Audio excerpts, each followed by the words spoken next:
ರೀತಿಯಾಗಿ ನಿರಂತರವಾಗಿ ಯಾವ ರೀತಿ ನಡ್ಕೊಂಡ್ಬರ್ತಾ ಇದೆ ಅಂತ ಹೇಳಿದ್ರೆ, ಬೆಂಗಳೂರಿನಲ್ಲಿ ವಿವಿಧ ದಾಸೋಹಿಗಳಾದಂತಹ ಸಿದ್ಧಗಂಗಾ ಶ್ರೀಗಳ ಪ್ರತಿಮೆಯನ್ನ ಇದೇ ರೀತಿಯಾಗಿ ವಿರೂಪಗೊಳಿಸತಕ್ಕಂಥದ್ದು.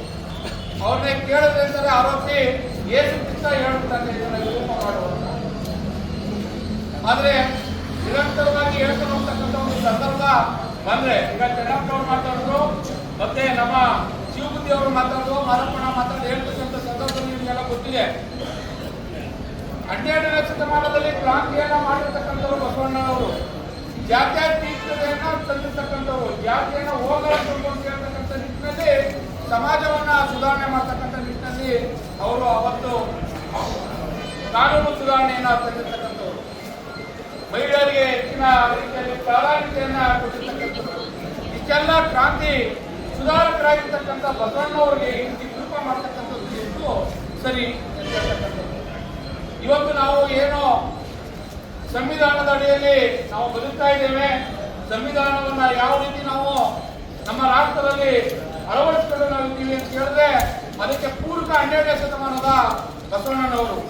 12ನೇ ಶತಮಾನದಲ್ಲಿ ಕ್ರಾಂತಿಯನ್ನು ಮಾಡಿ ಎಲ್ಲರೂ ಸಮಾನತೆಯನ್ನು ನೀಡ್ತಕ್ಕಂಥ ನಿಟ್ಟಿನಲ್ಲಿ ಅದನ್ನೇ ಮಾದರಿಯಾಗಿ ಬಸವಣ್ಣನವರ ಒಂದು ಕಾನೂನಿನ ಮಾದರಿಯಾಗಿ ಇಟ್ಕೊಂಡು ಅಂಬೇಡ್ಕರ್ ಅವರು ಸಂವಿಧಾನವನ್ನು ರಚನೆ ಮಾಡಿರ್ತಕ್ಕಂಥದ್ದು. ಈ ರೀತಿಯಾಗಿ ಮಾದರಿಯಾಗಿರ್ತಕ್ಕಂಥ ಒಬ್ಬ ವಿಶ್ವಗುರು ಬಸವಣ್ಣವರ ಬಗ್ಗೆ ವಿರೂಪ ಆಗಿರ್ತಕ್ಕಂಥದ್ದು.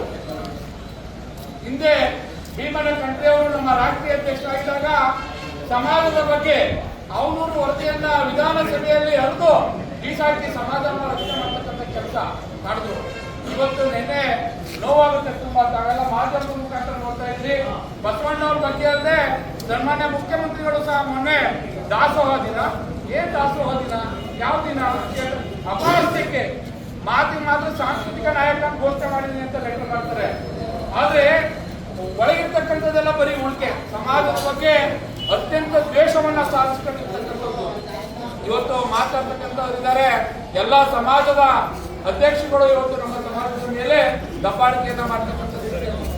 ಸಮಾಜದಲ್ಲಿ ಎಷ್ಟನ್ನೇ ಕೇಳ್ತಕ್ಕಂಥ ಒಂದು ನಿಟ್ಟಿನಲ್ಲಿ ಹೋದ್ರೆ ಯಾವನೋ ಒಬ್ಬ ಮೈಸೂರಲ್ಲಿ ಹಿಂದುಳಿದ ವರ್ಗ ಕುರುಬ ಸಮಾಜದ ಅಧ್ಯಕ್ಷ ಹೇಳ್ತಾನೆ ಸುಬ್ರಹ್ಮಣ್ಯ ಅಂತೇಳಿ ನಮ್ಮ ಸಮಾಜದಲ್ಲಿ ಸ್ಟೇಟ್ಮೆಂಟ್ ಕೊಡ್ತಾನೆ.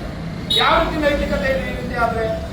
ನೀವು ತಮ್ಮದೇ ಜಿಲ್ಲೆಯಲ್ಲಿ ಇರ್ತಕ್ಕಂಥ ಒಬ್ಬ ಸುಬ್ರಹ್ಮಣ್ಯ ಅಂತ ಮುಖ್ಯಮಂತ್ರಿಗಳು ಬುದ್ಧಿ ಹೇಳಕ್ಕಾಗಲ್ಲ ಅಂತಂದ್ರೆ ಸಮಾಜವನ್ನ ಯಾವ ರೀತಿ ರಕ್ಷಣೆ ಮಾಡ್ತೀರಿ ನೀವು?